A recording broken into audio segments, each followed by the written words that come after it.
When someone closes a door in your face, all you have to remember is when God allows them to close the door in your face, all God wants you to do is walk up the hall. It's some more doors. You just got to walk up the hall. Because I can promise you, he got a better door that he wants you to go through than the one that got shut in your face.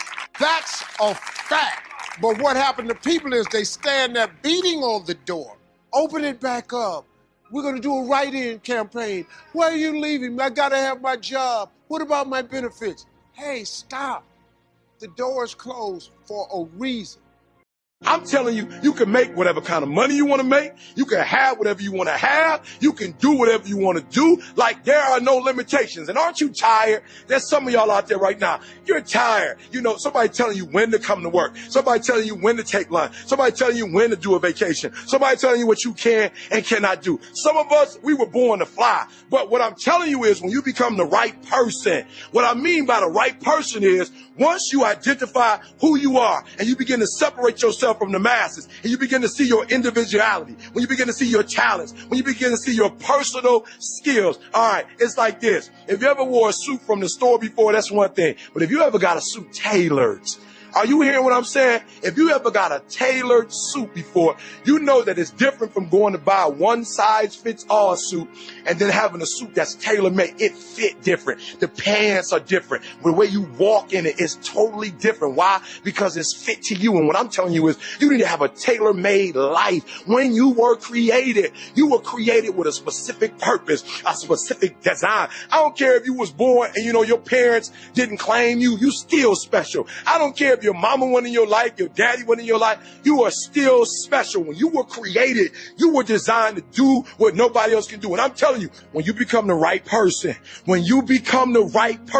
what you do is you start separating yourself from other people. You begin to have a certain uniqueness. As long as you're following other people, as long as you're being a copycat, you will never, ever be the best copycat in the world. But you will be the best you could be. So I'm challenging you, number one, I'm challenging you to define your value, right?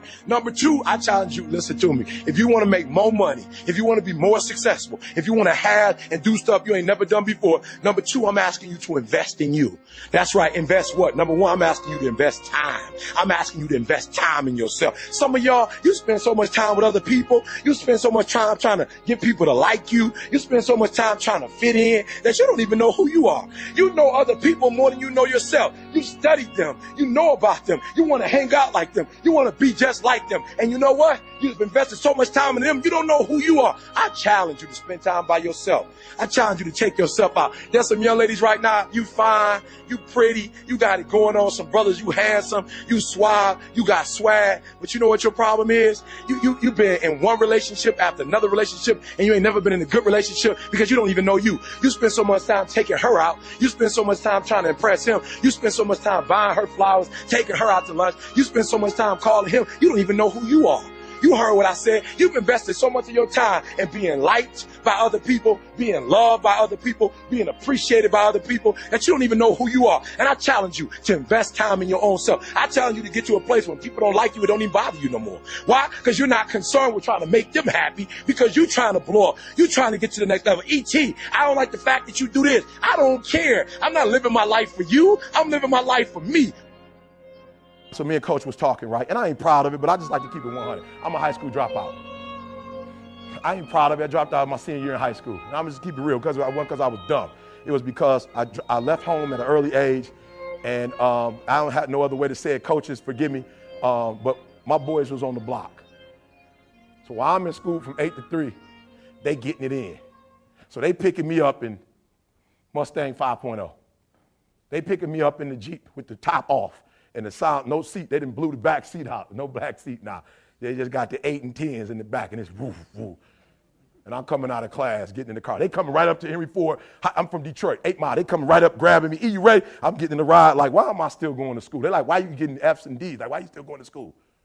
That's why I dropped out of school. But guess what? You know why it was so easy for me to drop out of school? Because my father dropped out of school. My father had 5 kids by 5 different women. And why was it easy for him to drop out? Because my grandfather dropped out of school. But I did something unique. I went and got my GED, got my 4-year degree, got my master's degree, and I'm a dissertation away from my PhD, and I hate school. So somebody said, if you hate school so much, why are you getting a PhD? Because I figure if I get a PhD, I'm going to create something in my family, and my son going to have to at least graduate from what? Come on, 100, come on. If your daddy got a PhD, you can at least do what?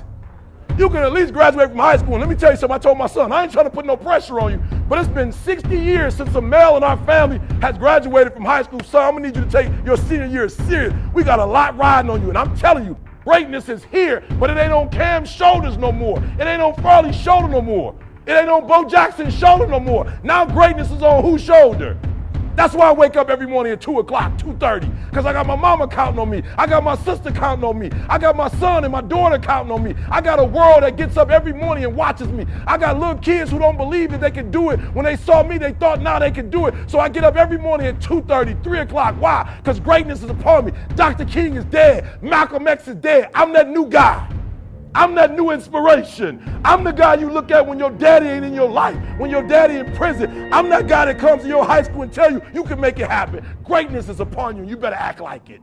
Evaluate where you are. Look at it. Assess yourself. Assess yourself and assess the situation. What brought you there? What has brought you to this point? What did you learn from it? Are you learning anything? Or are you doing it over and over and over again? Somebody said that insanity is doing the same thing in the same way, expecting a different outcome. If you want to begin to move, you've got to clear your mind of all the unnecessary luggage and baggage that's weighing us down. You're going to have people to do things to you. Things are going to happen to you. And the most important thing to do is to harness your will and let it go and move so you can grow, so you can get on with your life. It doesn't matter about what happens to you. What matters is, what are you going to do about it? If there's anything that'll shift your life, that'll get you to thrive in a difficult situation, is take some massive action. Try something else. Change it, try it, move it. Progress equals happiness. If you can start to make progress, if you can get yourself going, even if it's not perfect, if it doesn't work, you know what to do. Just change your approach. That doesn't work, change your approach. So often in life, people don't begin the journey because they're not quite sure what to do or how to do it right or how to do it perfect. You want to change your body? Get yourself moving. Don't wait for the perfect trainer. Just go out there and move. Put on your shoes and move and get momentum. I'm going to turn this situation around. I'm not going to sit back and moan and cry over what happened and what went wrong and who did what. I'm going to do something about this situation.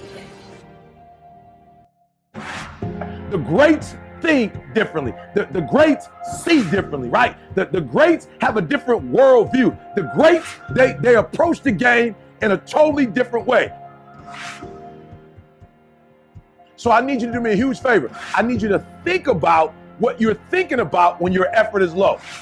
Because if you can get this, you can get any success you want in life. You can have anything you want in life if you can get this. The next time you give a low effort, right? You give it 70% or 50% or 30%. I want you to think about what you're thinking about when your effort is low. If your effort is low, you're probably not thinking about the opportunity. You're probably thinking about the obligation.